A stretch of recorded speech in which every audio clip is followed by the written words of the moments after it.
Good morning dear student. आज हम BSc part third के अंदर जो टॉपिक है एमिनो एसिड, उसके अंदर आइसो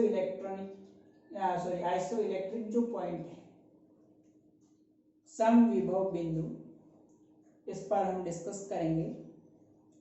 इससे पहले वीडियोस में मैंने एमिनो एसिड्स का क्लासिफिकेशन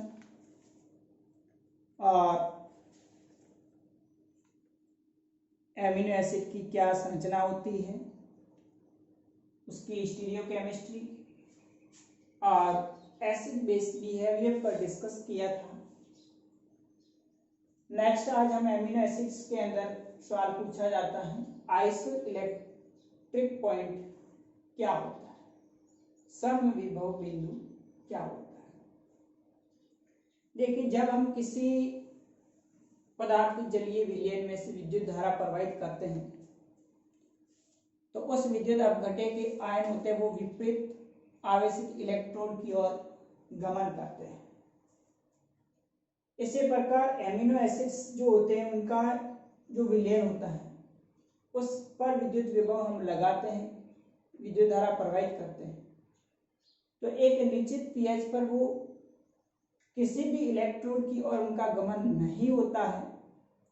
तो इस प्रकार का जो बिंदु होता है एमिनो एसिड के लिए वो क्या कहलाता है, आइसो इलेक्ट्रिक पॉइंट, समविभव बिंदु कहलाता है।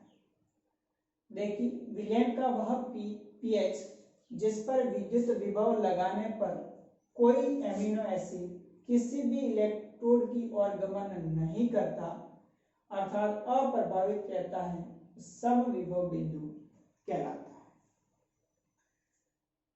तो एक फिक्स पीएच है जिस पर हम विद्युत विभव लगाने पर कोई भी एमिनो एसिड किसी भी इलेक्ट्रोड, चाहे कैथोड हो चाहे एनोड हो, उनकी तरफ गमन नहीं करता है या विद्युत क्षेत्र से अप्रभावित रहता है। तो इस प्रकार का जो पॉइंट होता है उस एमिनो एसिड का आइसो इलेक्ट्रिक पॉइंट, समविभव बिंदु कहलाता है। आगे हमने पढ़ा था कि जो एमिनो एसिड है वो एक द्विध्रुव आयन होता है, NH3 पर पॉजिटिव चार्ज और COO समूह पर नेगेटिव चार्ज उपस्थित होता है। तो ये किस इलेक्ट्रोड की ओर गमन करेगा, ये उस विलयन के माध्यम पर निर्भर करता है। अब कोई भी एमिनो एसिड है उसका हम जलीय विलयन लेंगे तो वो किस कैथोड की ओर गमन करेगा, मतलब किस इलेक्ट्रोड की ओर गमन करेगा, कैथोड की ओर गमन करेगा या फिर एनोड की ओर गमन करेगा, वो किस पे डिपेंड करेगा, वो उसका जो विलयन है किस माध्यम में लिया हुआ है, एसिडिक के अंदर है, बेसिक में है या न्यूट्रल है, उस पर डिपेंड करता है। यदि हम विलयन तीव्र अम्लीय प्रकृति का है, अगर एमिनो एसिड को हम ऐसा सॉल्यूशन है जो कि अम्लीय प्रकृति का है और उस पर हम जब विद्युत क्षेत्र लगाएंगे तो एमिनो अम्लों का जो आयन होगा NH3 प्लस CHR COOH वो हमेशा विपरीत आवेशित इलेक्ट्रोड की ओर गमन करता है। जैसे यहाँ पर हमने एमिनो एसिड का ऐसा अम्लीय प्रकृति का विलयन लिया है। यहाँ देखिए स्ट्रक्चर, ये जो संरचना है इसके अंदर देखिए जो डायग्राम बनाया हुआ है इसके अंदर हमने दो इलेक्ट्रोड लिए हैं, एक एनोड है और दूसरा कैथोड है। इसके अंदर एसिडिक मीडियम के अंदर एमिनो एसिड है। अब जो एमिनो एसिड है कौन से मीडियम में लिया हमने, अम्लीय माध्यम में लिया हुआ है। तो एसिडिक मीडियम के अंदर क्या होता है कि NH3 पर प्लस आवेश होता है और COH होता है। तो ये एमिनो एसिड जब इस पर हम विद्युत क्षेत्र लगाएंगे, विद्युत धारा प्रवाहित करेंगे, तो एमिनो अम्ल जो होगा वो कौन से कैथोड की ओर गमन करेगा। इसी प्रकार यदि हम विलयन को क्षारीय प्रकृति का है, यदि इसके अंदर बेसिक मीडियम लेते हैं और उसके बाद विद्युत क्षेत्र लगाते हैं तो बेसिक मीडियम के अंदर क्या होता है कि ये जो NH2 CR CH COO minus, और ये आयन हमेशा किस तरफ गमन करेंगे, एनोड की तरफ गमन करेंगे। क्षारीय माध्यम के अंदर जो एमिनो अम्ल के आयन होंगे वो एनोड की तरफ, और अम्लीय माध्यम के अंदर होंगे वो किस तरफ, कैथोड की तरफ गमन करते हैं। तो इस प्रकार से प्रत्येक जो एमिनो एसिड होता है उन सब का एक समविभव बिंदु होता है, आइसोइलेक्ट्रिक पॉइंट होता है, वो निश्चित होता है। लेकिन भिन्न भिन्न जो एमिनो एसिड होंगे उसका आइसोइलेक्ट्रिक पॉइंट भिन्न भिन्न होगा, और वो किस पर डिपेंड करेगा, अणु की जो संरचना होती है उस पर निर्भर करता है। तो आइसोइलेक्ट्रिक जो पॉइंट होता है वो न्यूट्रल है। इसमें अपन जब एमिनो एसिड को विद्युत क्षेत्र में लगाने के लिए उसका सॉल्यूशन को लेकर के, तो वो किसी इलेक्ट्रोड की ओर गमन नहीं करेंगे। तो ऐसा जो पॉइंट होगा उसको हम आइसोइलेक्ट्रिक पॉइंट, समविभव बिंदु कहा जाएगा। नेक्स्ट हम बात करें तो जो अलग अलग एमिनो एसिड से अम्लीय एमिनो अम्ल के लिए जलीय विलयन में रिनाइन की जो मात्रा होती है क्या होती है, वो ज्यादा होती है। तो अम्लीय एमिनो एसिड के लिए जो समविभव बिंदु का मान होगा वो 7 से कम होता है, जबकि क्षारीय जो एमिनो एसिड होंगे उसका जलीय विलयन में धनायन की मात्रा ज्यादा होती है। यहाँ पर जो क्षारीय होगा उसके अंदर धनायन की मात्रा ज्यादा होगी, और अम्लीय के अंदर किसकी मात्रा ज्यादा होगी, ऋणायन की मात्रा ज्यादा होगी।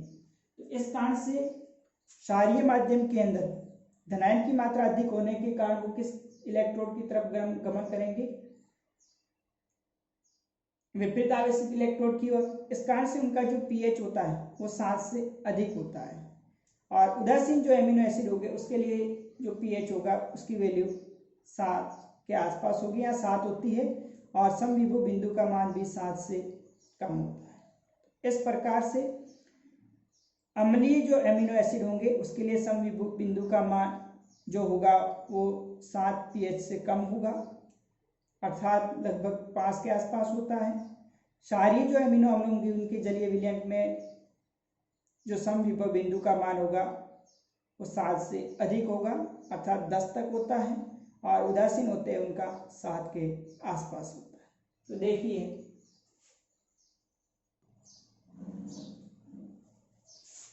तो यहाँ पर देखिए अमीनो एसिडिक एमिनो एसिड है उनके लिए समविभव बिंदु का मान pH 7 से कम होता है, अर्थात 5 तक, और क्षारीय एमिनो अम्ल होंगे उनके लिए pH 7 से अधिक है, अतः उनका जो समविभव बिंदु होगा वो 10 तक होगा। और उदासीन एमिनो एसिड्स होते हैं उसके लिए आइसोइलेक्ट्रिक पॉइंट जो समविभव बिंदु होगा वो 7 के आसपास होता है। तो इस प्रकार से यदि एग्जाम में सवाल पूछे कि आइसोइलेक्ट्रिक पॉइंट क्या है, यानी समविभव बिंदु क्या होता है, तो समविभव बिंदु एक ऐसा बिंदु जो निश्चित पीएच पर किसी भी एमिनो एसिड के जो विलयन होगा उस पर विद्युत क्षेत्र लगाने पर वो किसी भी इलेक्ट्रोड की ओर गमन नहीं करता है, तो ऐसा पॉइंट आइसोइलेक्ट्रिक पॉइंट समविभव बिंदु कहलाता है। और समविभव बिंदु के अंदर यदि एमिनो एसिड की क्षारीय प्रकृति है तो उसका आयन हमेशा एनोड की ओर गमन करेगा, और अम्लीय प्रकृति है तो उसका आयन हमेशा कैथोड की ओर गमन करेगा। और यदि दोनों बराबर हैं तो उसी को तो हम समविभव बिंदु आइसोइलेक्ट्रिक पॉइंट कहा जाता है। उस कंडीशन में ना तो कैथोड की ओर गमन करेगा ना एनोड की ओर। तो एक निश्चित पीएच पर क्या होता है कि ये किसी भी इलेक्ट्रोड की ओर गमन नहीं करते हैं, तो उसको हम समविभव बिंदु कहा जाएगा। अब अलग अलग जो एमिनो एसिड्स होते हैं उनके लिए आइसोइलेक्ट्रिक पॉइंट का मान अलग अलग होता है, वो उसकी जो अणु है उसकी संरचना पर निर्भर करेगा। यदि अम्लीय एमिनो एसिड है तो उसके लिए समविभव बिंदु का मान 5 के आसपास होगा, और यदि क्षारीय है तो उसका समविभव बिंदु होगा वो 10 के आसपास होगा, और उदासीन है उसका 7 के आसपास। इस प्रकार से आइसोइलेक्ट्रिक पॉइंट पर शॉर्ट नोट पूछा जाता है तो आप लिख सकते हैं।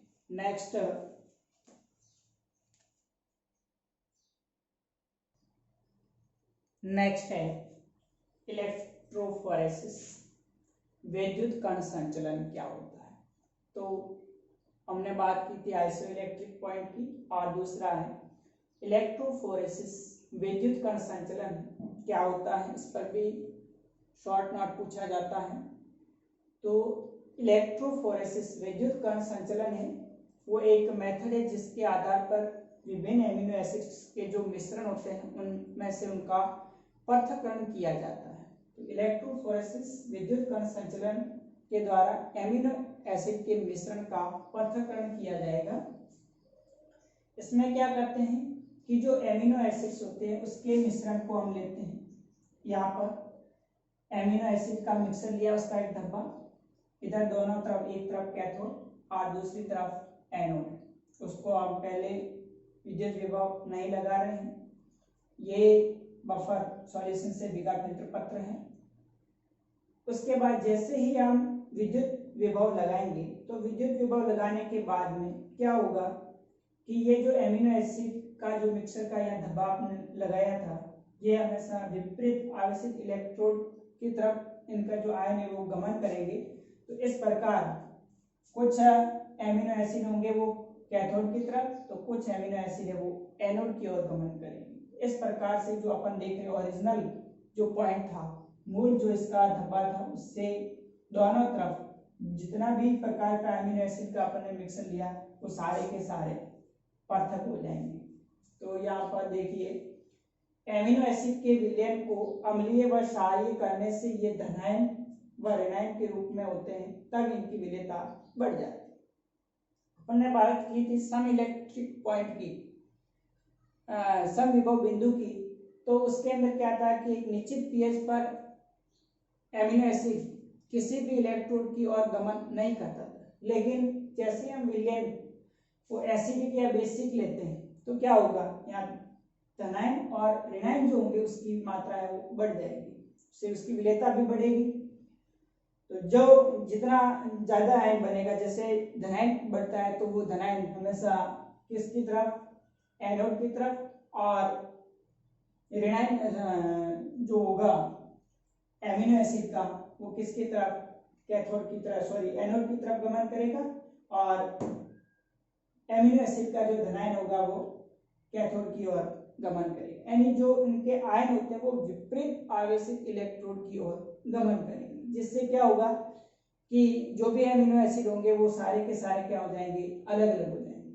तो यहाँ पर देखिए आगे एमिनो एसिड के मिश्रण के विलयन में समविभव बिंदु के अतिरिक्त किसी अन्य पीएच पर विद्युत प्रवाहित करने पर एमिनो एसिड किसी इलेक्ट्रोड की ओर गमन करने लगते हैं, तो इससे विद्युत कण संचलन कहा जाता है।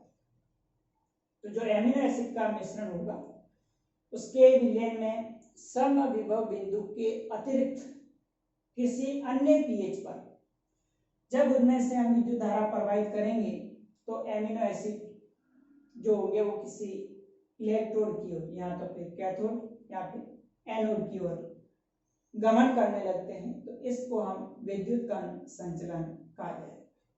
जैसे अपन ने पढ़ा था अम्लीय माध्यम के अंदर, अम्लीय माध्यम के अंदर क्या होता है, NH3+ है तो वो कैथोड की ओर, और क्षारीय माध्यम के अंदर CO- था तो वो किसकी तरफ, एनोड की तरफ गमन करता है। इस प्रकार से जो एमिनो एसिड के मिक्सर होंगे विद्युत विभव लगाने के बाद उनका क्या हो जाएगा, पृथक्करण हो जाता है। तो इस प्रकार एमिनो एसिड के जो पृथक्करण की विधि है इसको इलेक्ट्रोफोरेसिस विद्युत कण संचलन कहा जाता है। इसके अलावा भी क्रोमेटोग्राफी द्वारा भी एमिनो एसिड का पृथक्करण किया जाता है। क्रोमेटोग्राफी जो मेथड होता है उसके आधार पर भी एमिनो एसिड का पृथक्करण करते हैं। क्रोमेटोग्राफी अधिशोषण की घटना पर आधारित है। उसमें एक अधिशोष्य और दूसरा अधिशोषक पदार्थ होता है, और उस बेस के आधार पर हम एमिनो एसिड का पृथक्करण करते हैं। उसमें बात करें तो क्रोमेटोग्राफी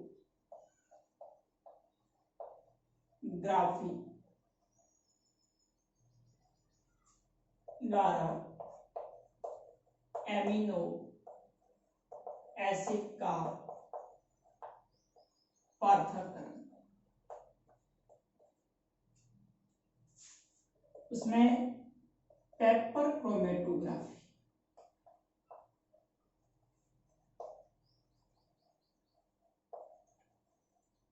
पेपर क्रोमेटोग्राफी में क्या होता है कि एक हम कागज की स्लेट लेते हैं और उस स्लेट पर 1 सेंटीमीटर लगभग या 2 सेंटीमीटर लगभग एक एमिनो एसिड के मिक्सचर का पॉइंट लगा देते हैं।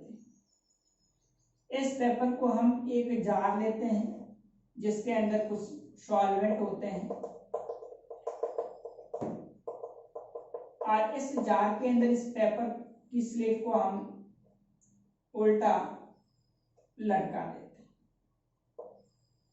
उसके बाद में जैसे जैसे ये जो सॉल्वेंट होगा इस पेपर की सतह पर अधिशोषित होगा तो ये जो एमिनो एसिड के जो मिश्रण है का जो धब्बा लगाया था अपन ने, ये भी इनके साथ में धीरे धीरे क्या करते हैं, इस तरह से ऊपर चढ़ते। प्रत्येक जो एमिनो एसिड है उसके अधिशोषण की जो दर होती है वो भिन्न भिन्न होती है। कुछ एमिनो एसिड है जल्दी अधिशोषित होंगे, कुछ धीमी गति से होंगे। तो इस प्रकार से जब इस पेपर को हम वापस बाहर निकाल करके देखते हैं तो अलग अलग प्रकार के जो एमिनो एसिड्स हैं उसके हमें अलग अलग धब्बे दिखाई देंगे। तो इस प्रकार से पेपर क्रोमेटोग्राफी के द्वारा भी एमिनो एसिड का पृथक्करण करते हैं। एक होता है इसमें थिन लेयर क्रोमेटोग्राफी, उसके आधार पर एमिनो एसिड का पृथक्करण कैसे किया जाएगा। थिन लेयर क्रोमेटोग्राफी के अंदर क्या करते हैं, कांच, जो कांच होता है उसके एक स्लाइड लेते हैं और उस पर सिलिका जो जेल हो उसका लेप कर दिया जाता है जो कि एक अधिशोष्य पदार्थ होता है।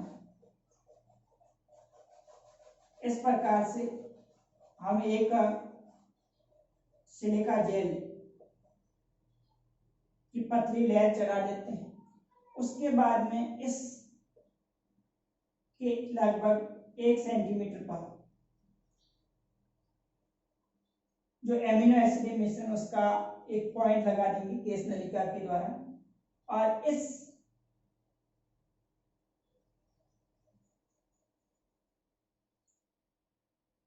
कांच को इसी प्रकार जिस प्रकार से हमने कागज की स्लिप को लटकाया था उसमें इस तरह से इसको जार के अंदर तिरछा रख देते हैं, जिससे धीरे धीरे सॉल्वेंट जब इस सिलिका जेल द्वारा अधिशोषित होगा तो यहाँ से जो एमिनो एसिड है वो भी इस सॉल्वेंट के साथ सतह पर अधिशोषित हो जाएंगे और वे भिन्न भिन्न डिस्टेंस तय करेंगे। उस बेस पर भी हम इनका थिन लेयर क्रोमेटोग्राफी के आधार पर भी पृथक्करण कर सकते हैं। थिन लेयर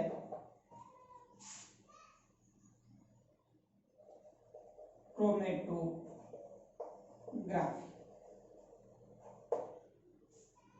तीसरा जो होता है जो वेरी इंपॉर्टेंट है वो है कॉलम क्रोमेटोग्राफी।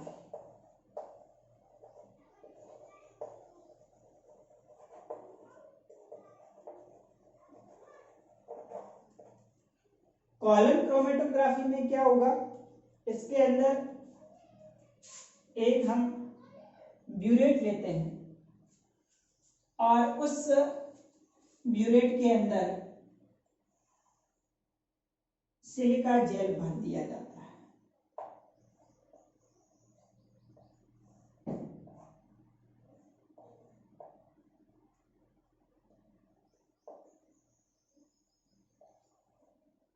ये ब्यूरेट है, इसके अंदर क्या करते हैं, सिलिका जेल डालेंगे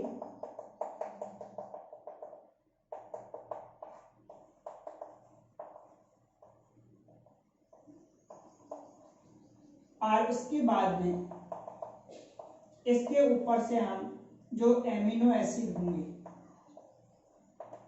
उसका मिश्रण डालेंगे।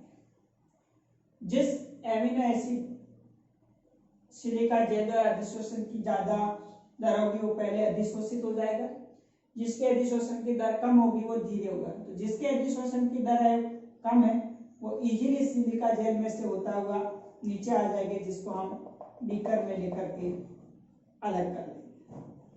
उसके बाद में फिर स्पीकर को हटाएंगे और फिर जैसे जैसे दूसरा एमिनो एसिड, तीसरा एमिनो एसिड जिसके एडिशोषण की दर अलग अलग है उसके आधार पर इनको एक एक करके इस प्रकार से हम क्या कर लेते हैं, इनका पृथक्करण कर लेते हैं। जो भी एमिनो एसिड का मिश्रण होगा ए बी सी, इसको हम यहाँ से वॉल खोल करके पहले जैसे एक लेयर खत्म हुई ए प्रकार का एमिनो एसिड, फिर दूसरा बी प्रकार का, फिर तीसरा सी प्रकार का, इस तरह से हम कॉलम क्रोमेटोग्राफी के द्वारा भी एमिनो एसिड का पृथक्करण कर सकते हैं।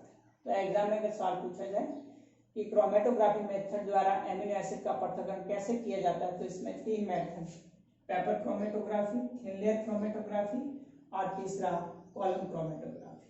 पेपर में सिंपल पेपर लिया जाता है स्लेट, जिसके 1 सेंटीमीटर ऊपर केस नलिका के द्वारा हम एमिनो एसिड के मिश्रण का एक पॉइंट लगा देंगे, जिसको सॉल्वेंट के अंदर, जो सॉल्वेंट होते हैं उस सॉल्वेंट के अंदर लेकर के उस कागज को लटका देंगे, जिससे ये सॉल्वेंट धीरे धीरे इस पेपर पर अधिशोषित होगा। तो उसके साथ में विभिन्न एमिनो एसिड से उनके अधिशोषण की दर अलग अलग होने के कारण हमें भिन्न भिन्न पॉइंट इसके जो भी एमिनो एसिड होंगे उनके दिखाई देंगे, जिसके बेस पर हम इसका अलग कर सकते हैं।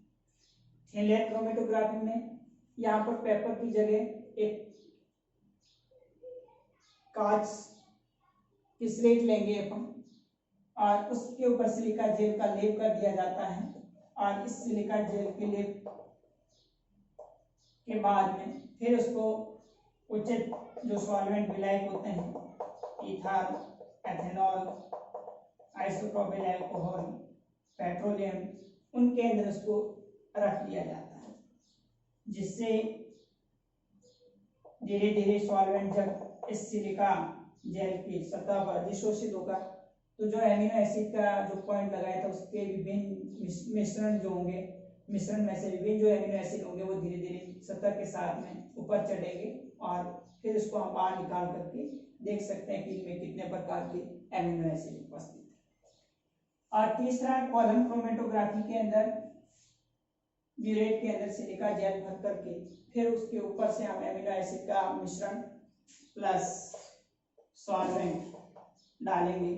उस सॉल्वेंट के साथ एमिनो एसिड सिलिका जेल के अंदर अधिशोषित होंगी, जिसके अधिशोषण की दर अधिक होगी वो पहले अधिशोषित हो जाएगा, जिसकी कम है वो धीरे धीरे इसके साथ में नीचे आकर के इसको बीकर में एकत्रित कर लेंगे। इस प्रकार से एक एक करके सारे एमिनो एसिड के जो होंगे उनका पृथक्करण करेंगे। तो इस प्रकार हम विद्युत कण संचलन विधि और क्रोमेटोग्राफी विधि के द्वारा एमिनो एसिड का पृथक्करण कर सकते हैं। तो नेक्स्ट वीडियोज के अंदर आगे हम एमिनो एसिड जो है उनको बनाने की विधियां हैं उस पर डिस्कस करेंगे, उसकी जो केमिकल रिएक्शन है।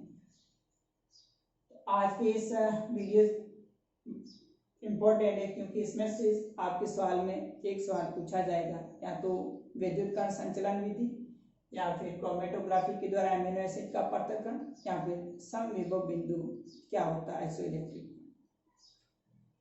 Okay, thank you.